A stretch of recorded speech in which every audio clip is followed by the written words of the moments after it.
Hi everybody, this is Carrie Gallagher again. I was thinking that I wanted to talk a little bit about why I like blogging as a professional so much, but recently over the past couple of months I've added guest posts to my blog, and it's become a really important part of my blog now, so much so that I am always looking for people to add guest posts. So if you're interested, please let me know. I can show you some examples and let you know why it's become such a big part of the way I learn through blogging now.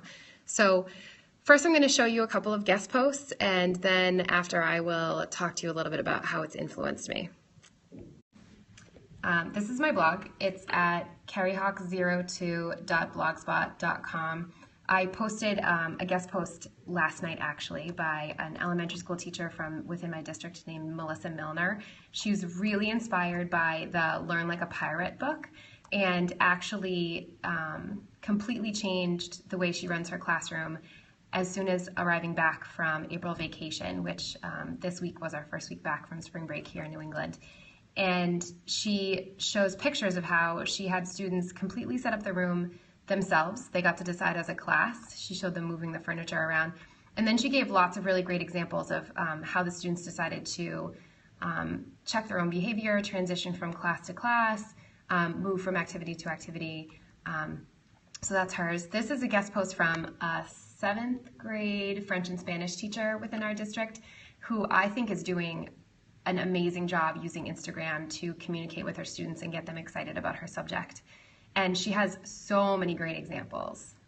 Words of the week, exercises, homework where they can win prizes, just sending out, texts, sending out pictures to parents of like cool stuff that they're doing, showing her own kids reacting to their student work, which I think is a really cool one. You can see the kids comment like crazy on the stuff she posts on Instagram. And then I have another one. If I scroll down, you can see how long and how many ideas are in this post. It's a really awesome post about Instagram. This one is about using Snapchat to analyze Shakespeare by an English teacher here at the high school in Reading where I work. It's really awesome. The kids put together these scenes, took these pictures, and put the caption, which is a line from Twelfth Night, in the pictures. And then the final one that I did in February, or that a colleague of mine did, is by, it's Kate Crosby, and she did a take on the favorite poem project from Robert Pinsky with her AP seniors, and the work that they came up with was really rather incredible and touching. So those are the examples that I've done so far. I have a few more coming, I promise. So stay tuned at carriehawk02.blogspot.com. I have one coming on a teacher's first time using Padlet while she ran a workshop session at a conference. I have another one coming. It's a Spanish teacher who does a really awesome job with Socrative, uses it all the time. And then there's a few more coming. A teacher who uses podcasting in a journalism class. But anyway, the point is, guest blogging should become a part of your professional blog because it has changed the way I approach my colleagues, and it's made me reach out to colleagues beyond the history department in a more professional way. So I'm going to them and asking them what they're doing, or I'm asking kids what they're doing in other classes, and then I'm going to that teacher and saying, I hear you're doing this really awesome thing. I would love to feature your story on my blog as a guest post, and then you can share it out with your friends on Facebook or Twitter and kind of get your name out there professionally. It could be something that could then appear on their resume, as like a small online publication. And so I haven't had anyone say no to me at all. They're actually really thrilled that someone's interested in what they're doing and think it's worth sharing. I think it's also going to be a great way to introduce some of my colleagues who are perhaps a little bit intimidated by social media to the power that it has.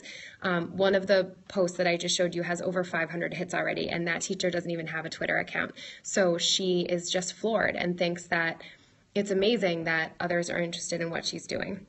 But selfishly, I'm learning so much about the amazing things that are happening in my school, and I am much more aware of the caliber of my colleagues than I was before. I knew that they were smart people who were doing the right things for the right reasons, but now I'm getting more of a glimpse inside their classrooms. And because we teachers don't have a lot of common time to talk about the things that we're excited about, and sometimes the culture of teaching is that you shouldn't brag, this is giving these teachers an opportunity to brag in a way that seems, I don't know, acceptable in some way. So that's my take on why guest blogging should be a part of your blog. If you have examples, feel free to tweet them at me at CarrieHawk02. I will share them out. I think that it's the best way to help create a more a community of professional sharing within a school, but it can be done with a broader PLN. And of course, one of the best people at that is Dr. Will Dayenport.